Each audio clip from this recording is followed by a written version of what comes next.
What's up, my fellow fitness freaks, and welcome to another video. Today we're going to do a little bit for our hips, hip mobility, and yeah, there is no dedicated warm-up as such, but if you don't feel warmed up enough, you could take a hot shower, run around the block, do a few jumping jacks, do one of my warm-up routines, dance to your favorite song. There's just so many ways to warm up a little bit.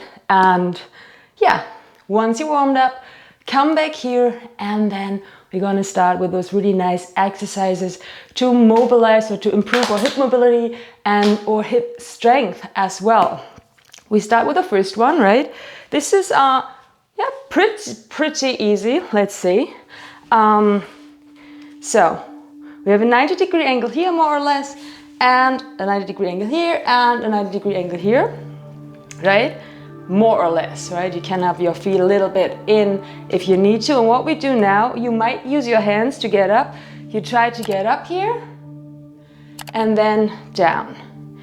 And then you could put your hands behind you, come over to the other side. And as you see, it's not 90 degrees anymore, but like it's close to that, right? And then again, hands either down or not, and up, right? And you could be trying to do that without putting your hands on the ground, which would be the ideal version, but no need to do it without, right? You can just leave your hands on the ground, put them on the ground wherever you need them to be able to do that exercise. And you could even do that with weights, like holding a weight here if you wanted to, once you're able to do it hands-free, to intensify everything.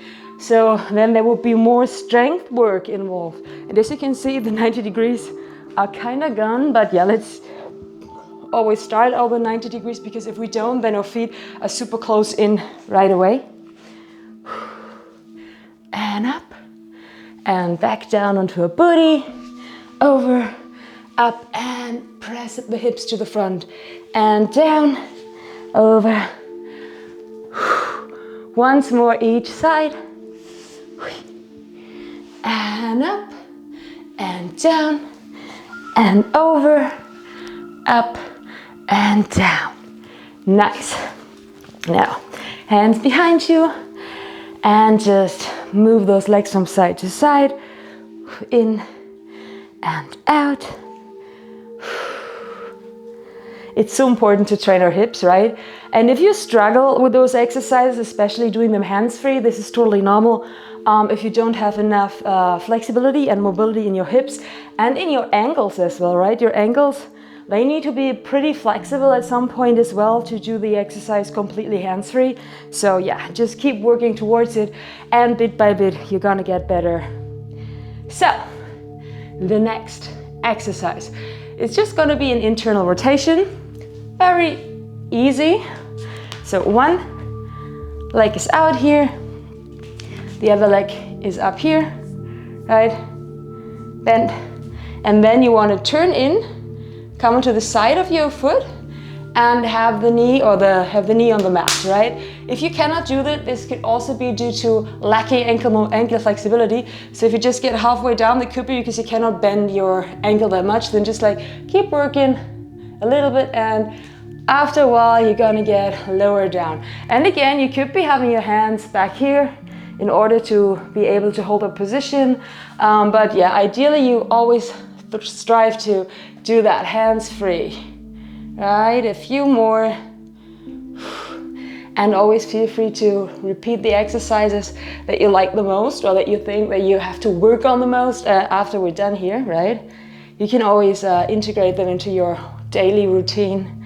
They're pretty good. Once more. Boop.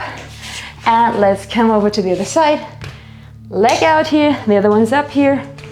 And all the way down and up if you can, or if you cannot, then just halfway, as far as you are able to go, while turning the foot to the side and bringing the knee down, right down. And a few more. And you might even notice here that, as always, one side is way more flexible, or at least a little bit more flexible than the other one. Or if it's not more flexible or not more mobile, it's like more comfy to do the movement. And yeah, as I always say, we're never like equally trained, equally strong, equally flexible on both legs, on both sides. It's just the way we are. Because in daily life, we always favor one side for certain things. And once more, boop. Now, come up here again on your feet. And ideally you're in kind of an Asian squat here, it's called, when your feet are flat on the ground and you're all the way down, right? Because some people cannot do that, they have to be up here, but try to get all the way down, right? Try. And then what you want to do, you can have your hands behind you if you have to, right? Have your hands behind you and then internal rotation, one knee, internal rotation, the other knee. One knee and the other. And if you can, again, hands free, right? Hands free is always the advanced version here that we are striving for. In and down. And it's kind of like the exercise we did before, right? We're bringing that foot and the knee towards the mat. I mean, the foot is to the mat, but we're turning it sideways, so it's sideways on the mat. And 1, 2, 10 more. 3, 4, 5, 6, 7, 8, 9, 10. Come down for a moment. Wiggle your toes, maybe shake those legs. And now we're gonna do an exercise that's I'm saying a combination of this one and the exercise we did in the beginning, right? So we're starting here. Up here. Then we could come down. We bring that leg down here, the other one down there. But now both our legs are really close to our body. And up, down, up, up. You could come up here, lifting your bum off the mat, but you could stay down on the mat as well if you prefer, right? You don't have to come up here. The important thing is to bring those knees, those legs to the ground and lift up, down, and right. Now, if you don't want to get up, you could shift over to the other side right away, right? You could be doing that. But if you do the pause here, trying to get up without using your hands, you're really going to work on your strength as well. So this is why I do like that. And I told you to go first down with this one and then with the outer leg, but actually you can go at the same time with both if you want to, right? Make this your workout, adjust it to your needs, and yeah, so it can serve you best. Up and down. And again, this could be done with weights in our hands if we wanted to.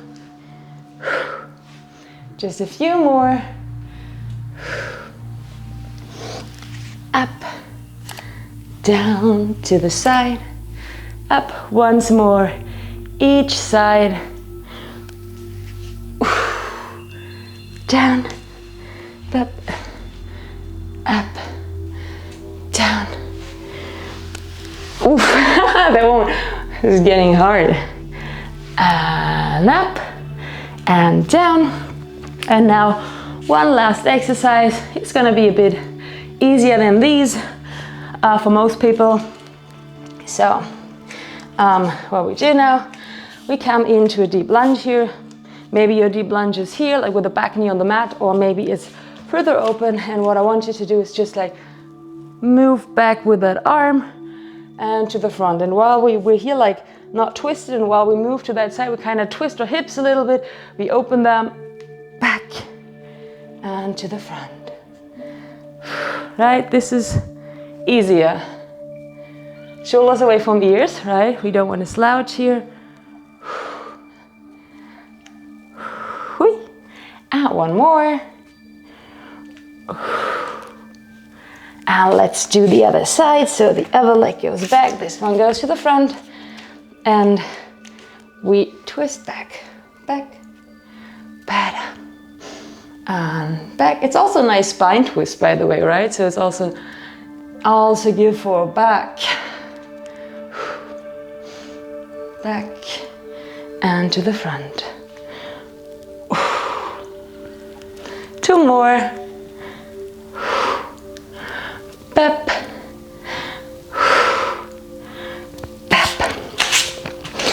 And that was it already.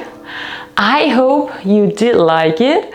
If you did, don't forget to hit like and subscribe if you haven't yet. Maybe leave a comment, and I hope I'll be seeing you next time for the next workout, strength session or stretching or whatever. Take care. Bye bye.